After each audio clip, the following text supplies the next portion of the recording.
राजा लेला जन्म बैतुलम नगरे।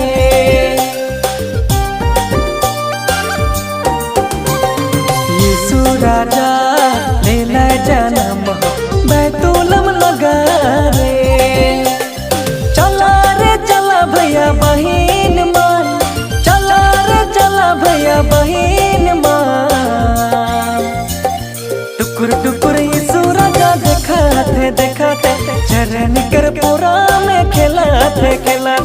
टुकुर टुकुर यीशु राजा देखाते चरण कर पूरा में खिलाते।